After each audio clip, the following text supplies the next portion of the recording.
if you want to be a textile designer, there are 5 ways that you can make money through your print work. And I'm going to tell you those 5 ways. I'm going to tell you which is the best option.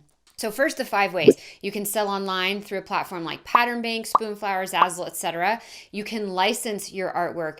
You can work with print studios. You can get a full-time job as a textile designer, or you can be a freelance textile designer. So let's go through all 5 and I'll tell you the pros and cons as well as which option is the best. So the first option, selling online through websites like Spoonflower, Pattern Bank, Zazzle. There's a ton of other print-on-demand sites out there. Now, a lot of people feel like this is a really, really great option, and the reason is because it's really easy to get started. Essentially, you're in total control. You can create your artwork and then upload it and wait for it to sell. So there's a very, very low barrier to entry. Some of these sites do require application like Pattern Bank, but websites like Spoonflower or Zazzle, you can just upload your textile and print designs and boom, they're up for sale. So you don't have any creative limitations. You get to do exactly what you want. And people kind of sell this as a way to make money while you sleep. You upload your artwork, people purchase it, you get paid a percentage, boom, you made money while you're sleeping. So it sounds really great, but the challenge with this option for selling your textile designs is that it is super, super saturated. Spoonflower, as of the time of this video, has over 1 million designs on it. And so that means it's really, really hard for you to get discovered. In order to try to get discovered, you have to pump out a ton of work, put it up there, and then hope that somebody finds it. The chances are just pretty slim. It's kind of like winning the lottery. Beyond that, the payouts can be pretty small. So for example, on Spoonflower, you only make 10% of the sale. So if someone luckily finds your artwork and buys $100 worth of fabric with your artwork printed on it, you make $10. So you could maybe make a few extra bucks, but it's going to be really hard to actually support yourself with real income through these options for selling your textile designs online. So option number 2 is licensing. Now, licensing, you can make quite a bit of money with this. Essentially, it's where a brand or a company licenses the ability to use your artwork. So they don't own the artwork, they license it and they can put it on their designs. There's a lot of nuances to this. You have to figure out things, whether they get to use the artwork exclusively or non-exclusively, what the royalties are, how long they have access to the license, how many products can they create with the license, are there limitations on the types of products that they can create. It's a pretty complex process to license your artwork. It's also really hard to just go out and approach a brand and say, I want you to license my artwork. There are agents and reps that do this for you. And so there are opportunities for you to work with a sort of licensing agent who will work as the middleman between you and the brand. And so that can be a great opportunity too, but it's pretty hard to get signed with those agents. You kind of have to prove yourself. You have to have some type of portfolio and background. You don't just say, hey, I need an agent to license my work, and boom, you've got it. So while you can make good money and you can get great subsequent payouts based on future use of your artwork, it's really complicated to do on your own, and it's hard to find brands to commit unless you have signed with an agent, which again is also not the easiest thing to do. So it could be a great option, but it's really hard to get started. Your third option for selling textile designs is working through a print studio. These have also been referred to as print houses or agencies. Essentially, a print studio is a business that represents textile designers. They act as a middleman, so kind of like licensing, but they tend to sell the artwork.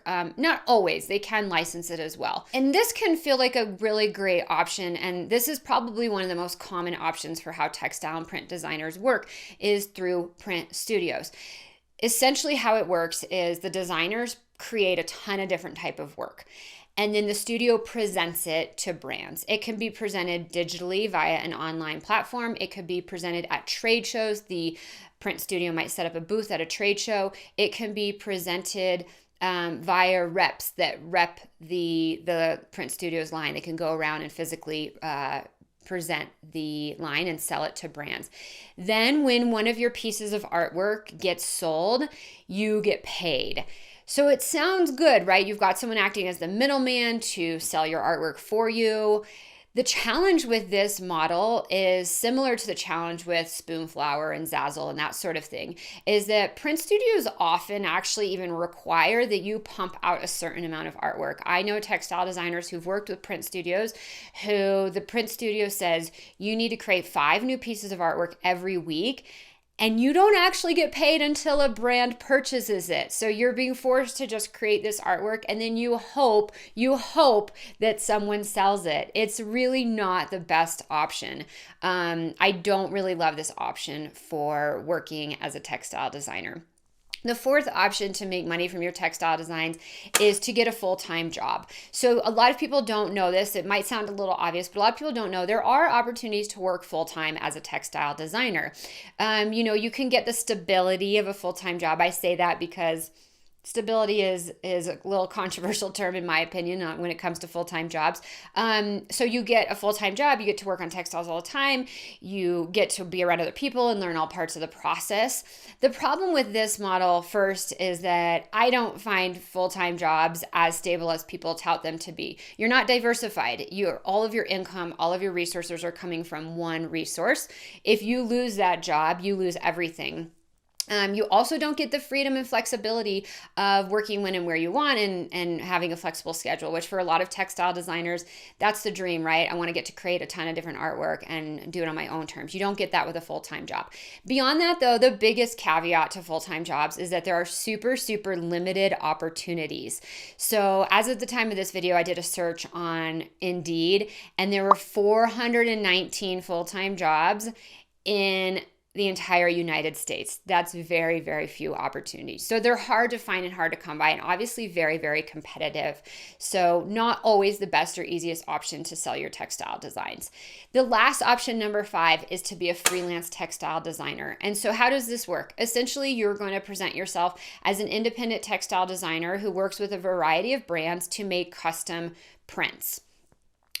You don't try to make a bunch of different prints and then sell them to brands. That is hard AF. It's really hard to do, you guys. Instead, you find brands and you create custom designs for them. The great thing about this is that you get paid for all of the work that you do. You also get to keep all of the money. There's no middleman, there's no agent, there's no Spoonflower taking 90%.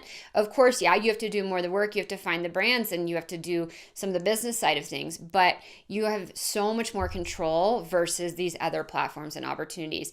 The other thing you do is you get to work with a variety of brands that you love, which is great for many textile designers because you want to do a variety of type of artwork and you want to do some really fun projects and maybe not just work for one brand full time. That's not super creative for some people. So that's a really great perk to freelancing. And then beyond that, you get the freedom and the flexibility to set your own schedule and work when and where you want, which is absolutely priceless. So what is the best way to make money as a textile designer from the 5 options that we went through? Again, when it comes to the best way for anything, you have to choose what is best for you. But in my personal opinion, in my 15 years working in the fashion industry, in the hundreds of students that we have inside of our paid program, in the tens of thousands of students we have inside of the SFD community, to create a sustainable career as a textile designer where you're actually making money without having to pump out 100 designs and hoping one sells, and without being constrained to working at a desk 40 plus hours a week for one brand, the best way to make money as a textile designer is as a freelancer. You can make the most money. If you're curious about how much money you can make, I have a really fun cash calculator. We'll link to that. Grab that. You type in 2 numbers. It's really fast and easy to learn how much money you can make. Check that out. And it's much faster to get started than any other option. From the point that you actually start to the point that you're actually making money is going to be much faster. If you're curious about how much money you can make as a freelance textile designer, I will share just one story with you from one of our Freelance Accelerator graduates, Katerina. Katerina lives in Macedonia, and she got her start in the fashion industry in a 9-to-5, 40-hour-a-week full-time job. And she wasn't doing textiles, though. She was doing tech packs, all right? She had gone to fashion school. She did not study anything with textiles, and she got her first job doing tech packs. She did that for about a year. The pandemic hit. She lost her job. And she decided, I don't really love doing tech packs and this isn't really fulfilling. What do I want to do? And she realized she loves creating custom artwork and then turning that artwork into repeating patterns. So she decided to pursue textile design. She put together a self-directed portfolio. She learned some more of the skills about textile design. She enrolled in our Freelance Accelerator program and she kickstarted her freelance career as a textile designer.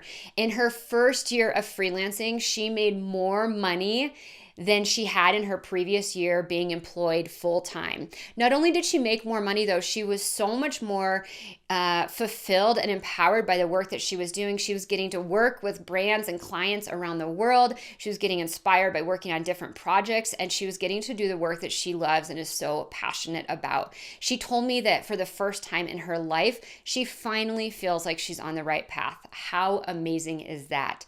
So if you are curious about how to become a freelance textile designer, I would love to help you get started. My book, Freelancing in Fashion, will take you through all of the steps of the process. It is absolutely free. We're going to link to it below. Check it out, dig in, take those skills as a textile designer and get started. You can do this, and I am here to support you.